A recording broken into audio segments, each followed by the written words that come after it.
Ja, danke, sehr geehrter Professor Giesler. Sie haben vorhin gehört, wir haben Teams gebildet und das Schullandbildung wahrscheinlich die schwierigste Aufgabe. Wir haben uns versucht, schon mal von verschiedenen Seiten zu nähern. Sie haben eine Seite gehört, eine wesentliche Seite, nämlich der psychischen näher zu kommen, die natürlich verzahnt ist mit seinem, das alles schwierig mit seinen mechanischen Erkrankungen. Und ich freue mich nun auf Frau Professor Maruschwitz, die Hasis Neurologin, meinen guten Freund Anna Rohol, meinen guten Freund Stefan Rundorf aus Neurologie und St. Pölten. Und ich glaube, wir werden eine Überraschung hören, es ist doch eigentlich zu dadurch getreten, dass so fix in der Krankengeschichte von Hochschulen 2015 nicht verankert ist.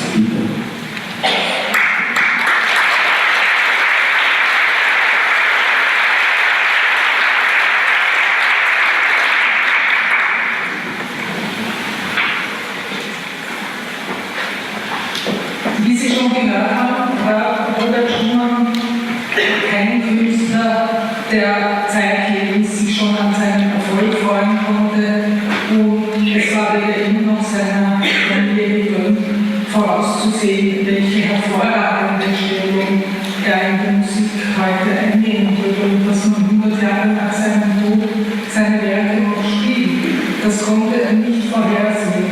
Er hat jahrzehntelang gelitten, er ist sehr früh gestorben, und ich soll jetzt mit Ihnen erörtern, ob vielleicht der Grund für sein jahrzehntelanges Leiden war, dass er einen Hirntumor hatte. Als Neuroonkologe braucht man sich wirklich keine Sorgen zu machen um den Ruf des Faches. Der ist einfach besiegelt dadurch, dass man vereint zwei wirklich gefürchtete Krankheitsursachen, die Zerstörung des Gehirns und eine bösartige Erkrankung. Und Robert Schumann hat sehr genaue Aufzeichnungen über seine Symptome über Jahrzehnte hinterlassen, und einiges spricht dafür, dass er eben an einer Erkrankung der Schädelbasis gelitten hat. Und das für mehrere Jahrzehnte. Sie schauen jetzt so unten auf das Hirn drauf, und Sie haben schon gehört, er hat immer wieder akustische Halluzinationen gehabt, schon Jahrzehnte bevor er verstorben ist. Und dann diese akustischen Halluzinationen mit den Teufeln, das hat also sicher nichts nur mit der Schädelbasis zu tun, sondern auch mit der Verarbeitung der Emotionen. Er hat auch eine langsame Sprache gehabt, die immer schwerfälliger wurde. Deswegen ist es ihm auch so schwer gefallen, mit den Orchestern zu arbeiten. Und auch das hat also möglicherweise an der Schädelbasis eine Ursache, aber auch im Großhirn. Dann gibt es Symptome, die mit der Augenmotorik zu tun haben. Und da ist also, das geht nach vorn und nach hinten an der Schädelbasis. Und besonders eindrucksvoll war ein Symptom der späten Jahre, dass er sich geweigert hat, normal zu essen, weil für ihn alles ganz grauenhaft geschmeckt hat und er im Spital, im neurologischen Spital, dann geglaubt hat, die Ausscheidungen anderer Patienten essen zu müssen. Also wirklich furchtbar. Und Robert Schumann ist obduziert worden, einen Tag nach seinem Tod, zwar nicht nicht von einem Pathologen, aber als aufregendster Befund ist etwas, was eben genau an der Schädelbasis gelegen ist, eine Masse, die so faserig war. Also war das vielleicht ein Tumor der Schädelbasis, und da sind die häufigsten, die über Jahrzehnte gehen, Meningiom. Und Sie sehen hier ganz oben links eine ganze Kette Meningome. Das sind im Allgemeinen gutartige Tumore, die im mittleren Alter viel häufiger bei Frauen als bei Männern auftreten. Und unten sehen Sie so eines, das genau dort liegt, wo man eben die Krankheitssymptome von Robert Schumann lokalisiert und auch die Operation. Und dann sieht man es noch einmal, wie es heraus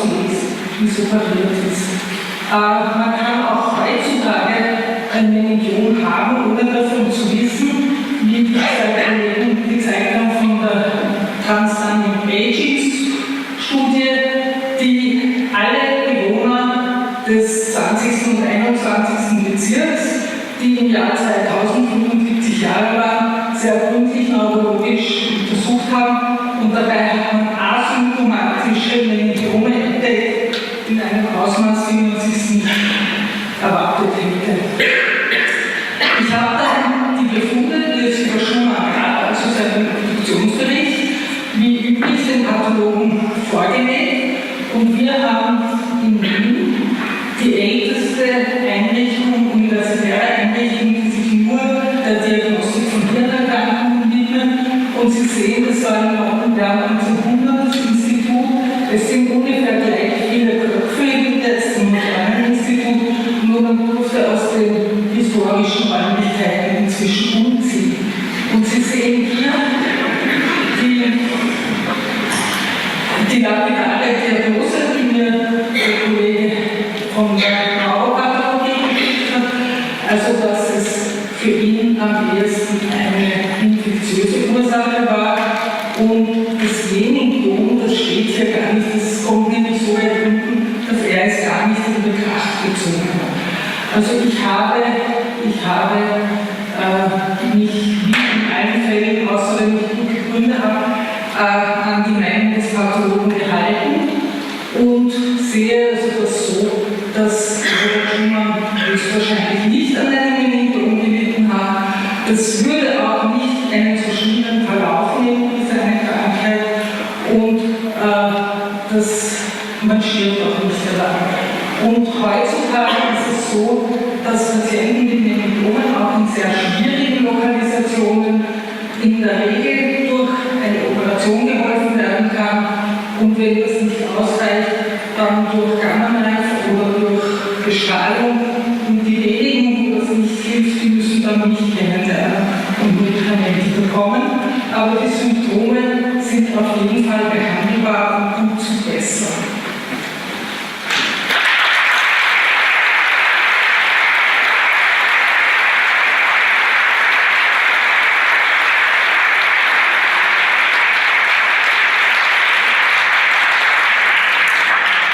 Ja, meine Damen und Herren, wie Sie gerade gehört haben, Robert Schumann hat mit großer Wahrscheinlichkeit ein Hirntumor gehabt.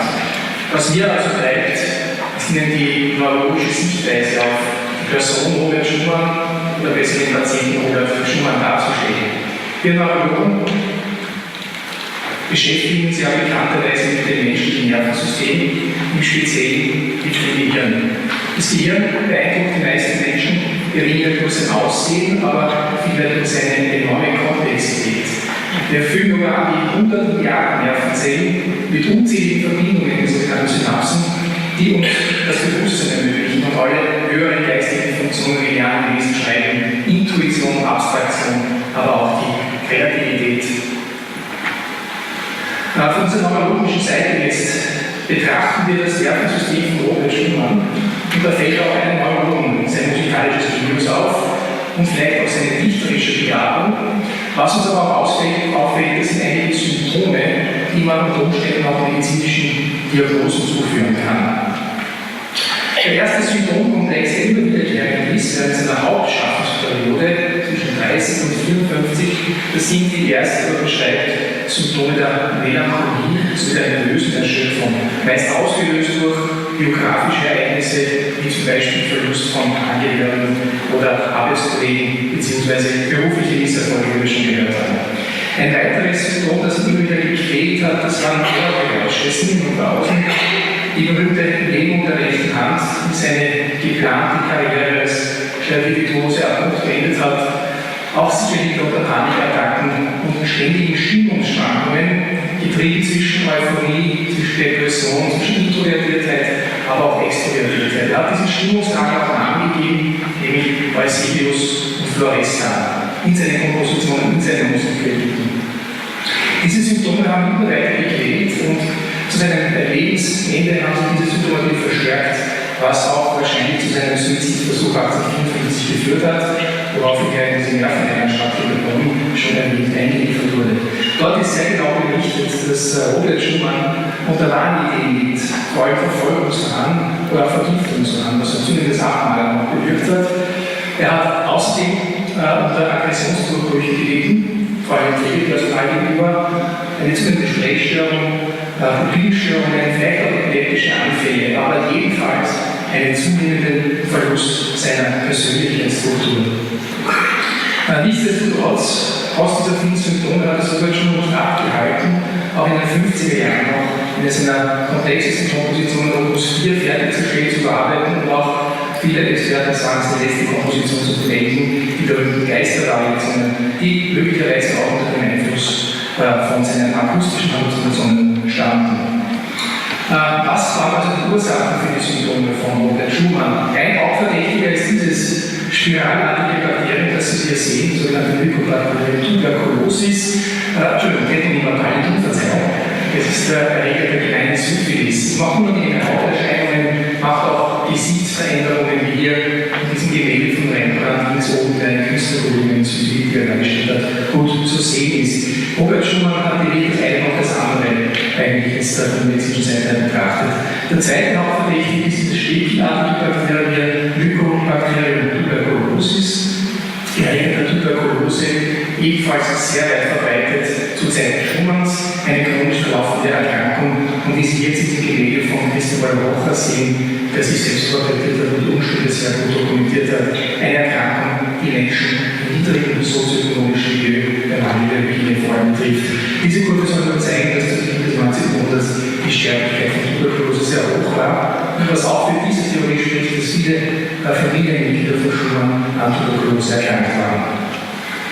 Zusammenfassend aus heutiger Sicht, wenn wir jetzt einen Arztbrief schreiben müssen, Sie kennen das vielleicht aus eigener Erfahrung, auf der ersten Seite stehen immer die Entlassungsdiagnosen, so würden wir wahrscheinlich aus neurologischer Sicht diese Diagnosen hier anführen. Was aber der wesentliche Punkt ist, dass alle diese Diagnosen heute sehr gut behandelt sind oder behandelbar sind.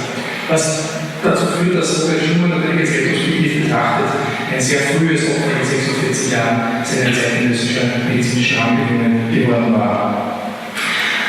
Welche Faktoren und auf welche Art und Weise das Nervenkostüm von Robert Schumann beeinträchtigt oder irritiert bzw. auch zurückinspiriert haben, das kann man aus heutiger Sicht natürlich nicht mit letzter Sicherheit sagen und es ist natürlich auch etwas Raum für Ihre Kreativität und Fantasie. Vielen Dank.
Geschichte hat so begonnen, dass mir Frau Kiefhaber, die Geschäftsführerin der Krebshilfe, der österreichischen Krebshilfe, die vieles zu verdanken haben, mir das Foto gezeigt hat, das von mir im Programm ist. Das war ein Schnappschuss, als ich gehört habe, dass ich einen Schluss reden muss und auch noch über die Zukunft. Nun, in Zukunft, meine Damen und Herren, ist die Situation zu sehen.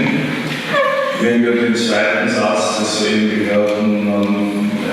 soeben gehörten Stücks gehört haben, dann glaube ich, ist die Vermutung naheliegend, dass der Schumann kein freundlicher Mensch war. Jetzt müsste ich die so auch mit Clara vorstellen, dass sie mit dem alten Satz sitzt. Und dauernd macht das Daraufhin hat sie sich den jungen Brahms angedacht, der mit schönen blonden Zügen sogar nach Hause eingezogen ist. Sie konnte nicht ahnen, dass der auch ein schwieriger Mensch sei. Dieser Teil der Zukunft ist leicht vorherzusehen. Das wird immer so bleiben. Was die Wissenschaft anbelangt, ist es schwierig. Nichts ist so schwer vorherzusagen wie die Zukunft, meine Damen und Herren. Als das National Institute of Health 1982 ein Buch herausgaben über the Future of Medicine, haben sie vorhergesagt, dass Ende der 80er Jahre Infektionserkrankungen ausgerottet werden sein würden. 1984 kam AIDS, 4 Jahre später Ebola. Sie sehen, man kann sich relativ leicht kennen. Nun, in meinem Fachgebiet ist es so, dass ich nun nicht über Dinge sprechen möchte, die Sie wahrscheinlich alle wissen, dass Krebserkrankungen zunehmen, dass wir uns ändern sollten, dass wir nicht rauchen sollten, dass wir nicht in die Sonne gehen sollten, dass wir regelmäßig zur Feuersäule gehen sollten, die Frauen zur Brustkrebsvorsorge, die Männer zur Dickdarm oder auch die Frauen zur Dickdarmvorsorge und so weiter, dass das alles viel leichter wäre. Ich glaube, wir sollten uns ändern, aber wir werden es nicht ändern. Damit ist die Zukunft relativ leicht vorherzusagen. Es werden die Leute das nicht tun, auch wenn wir immer wieder sagen, sie sollten es tun.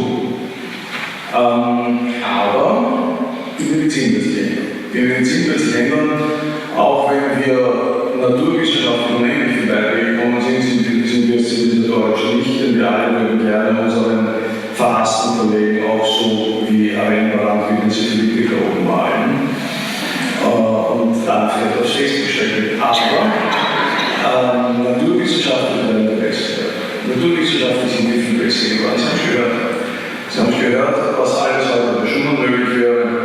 Und das, was wir uns gestern gedacht haben, ist morgen bereits vergangen. Es ist ein sehr wesentlicher Aspekt, dass wir verstanden haben, wie Krebserkrankungen funktionieren. Wir haben verstanden, dass sie tatsächlich über molekularbiologische Mechanismen ablaufen. Wir können gezielte Therapie verwenden. Wir können langsam aber sicher Krebs zu einer chronischen Erkrankung machen. Das ist die gute Nachricht. Die faszinierende Nachricht daran ist aber eine andere. Dass wir uns dauernd irren und dass es immer wieder etwas Neues gibt, was uns neue Hoffnung gibt. Es ist sehr interessant, wenn Sie sich überlegen, dass wir noch vor wenigen Jahren Krebs als molekularbiologische Erkrankung verstanden haben. Eine Erkrankung der Gene. Eine Erkrankung, wo verschiedene Mechanismen, die Erkrankung tatsächlich dirigieren, entgleisen und wo wir Medikamente geben können, die genau auf diesen Mechanismus hingezielt sind. Für sich eine tolle Idee. Aber schon heute wissen wir, dass es möglicherweise eine Erkrankung ist, die die Umgebung des Tumors ausmacht. Und wenn die Umgebung des Tumors das Wachstum des Tumors nicht deutlich kontrollieren kann, über verschiedene immunologische und immunsuppressive Mechanismen und wir neue Medikamente entwickeln, mit denen es noch nachkommen werden, die zeigen werden, dass wir ein Überleben haben, zum Beispiel bei schwarzem Hautkrebs, das bei 3 Jahren bei 80% liegt, auf einem fortgeschrittenen, auf einem metastasiertes unvorstellbar. Bei Lungenkrebs vorige Woche registriert, wir wissen auch Untersuchungen von Lungenkrebs, wo wir tatsächlich allein einen immunologischen Mechanismus unendlich viel erreichen können. Das heißt also, wir lernen kontinuierlich dazu. Wir lernen kontinuierlich dazu und müssen aber zulassen, dass diese Entwicklungen auch an Sie herankommen. Und meine Damen und Herren, ich habe mir gedacht, vor ganz wenigen Jahren, dass wir tatsächlich Blutchemotherapeuten verwendet haben,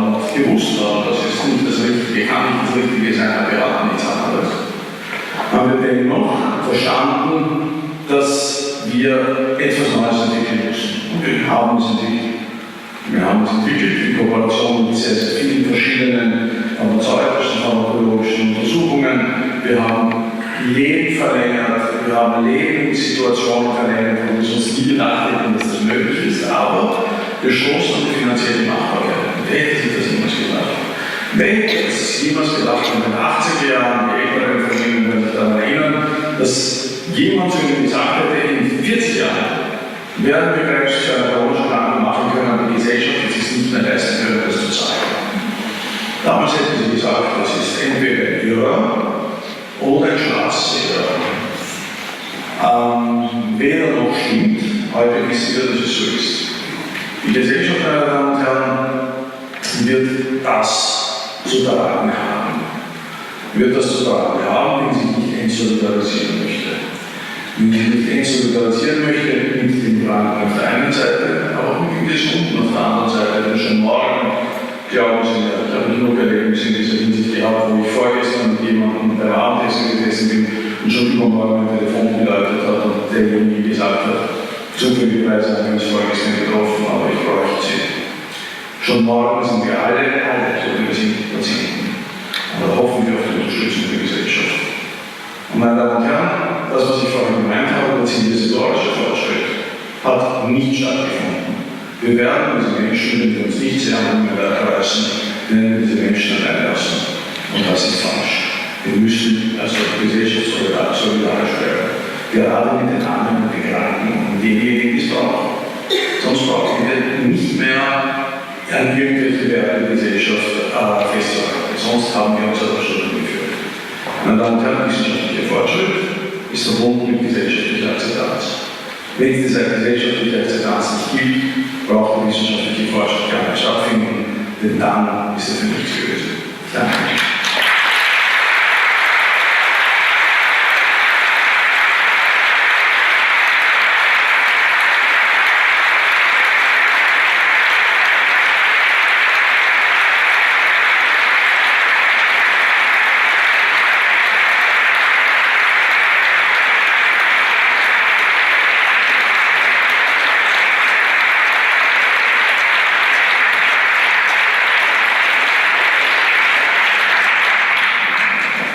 Vielen Dank. Vielen Dank allen, die gekommen sind. Vielen Dank allen, die mitgemacht haben. Vielen Dank der Herrschaft da oben. Ohne die Alina Stiftung wäre das hier nicht gewesen. Markus. Wir haben im November ein Konzert, was sich mit Musik und Herzversagen beschäftigt. Und wir singen diesmal sofort ab Montag online. Also wer möchte und wem es gefallen hat, die größte Unterstützung, die Sie uns mit Frauen Science machen, ist, wenn Sie sich rechtzeitig eine Karte für den November besorgen. Wir freuen uns auf Sie.